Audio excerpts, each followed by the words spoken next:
Remember the spring of 2020, the first lockdown, clap for carers. We're all in it together. The truth is, we weren't. Because while most people in this country were looking out for their neighbours, government ministers were looking out for their donors and contacts.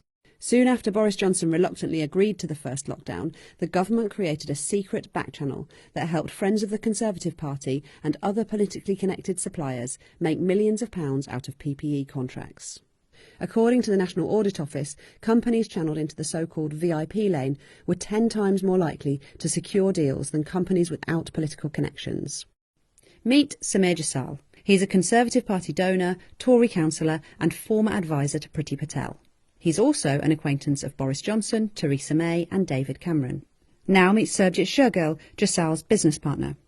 Last summer, Jasal and Shergill set themselves up as middlemen, working to land lucrative government PPE contracts for a company called Pharmaceuticals Direct. And they succeeded. We know the company landed at least 2 massive government deals, worth £28.8 million and £102.6 million. Shergill was paid handsomely for securing the deals. Shergill's own company was valued at £200 when COVID first hit, but it was soon worth £10 million. And another company he owned invoiced Pharmaceuticals Direct £20 million for unspecified services. So the question is this: how did a Conservative donor and his business partner land these lucrative contracts? And in the process, how did at least one of them become a multimillionaire? Let's start with this email from 27th of March 2020, 4 days after the first lockdown. Shergill is writing to one of Boris Johnson's closest aides, controversial Downing Street advisor Munira Mirza. Samir Jasal is copied in. Shergill asks Mirza to be put in touch with government procurement personnel and says, "We are keen to support the party," that's the Conservative Party, "and the nation through this turbulent time."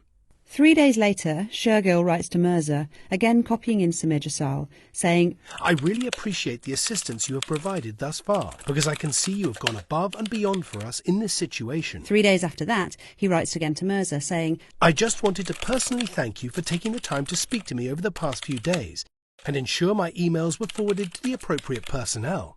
Later that day, he wrote to a senior Cabinet Office official thanking him for speaking with Munira.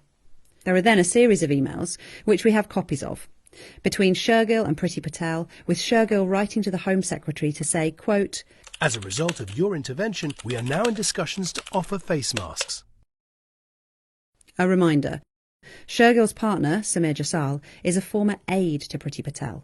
Indeed, he describes her on social media as, quote, "a good friend." The following day, Patel wrote back to say she's contacted Michael Gove's Cabinet Office to draw their attention to your email and to the products you can source. I have also forwarded the email to the Secretary of State for Transport for his department to consider as well.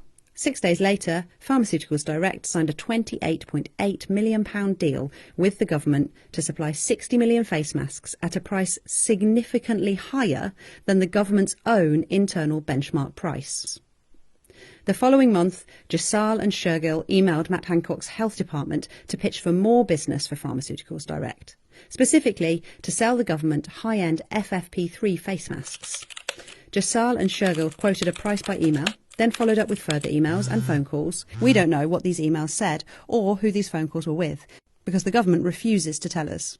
Just 4 days later, the government recommended an £102.6 million deal to buy 20 million FFP3 masks from Pharmaceuticals Direct at £5.13 per mask.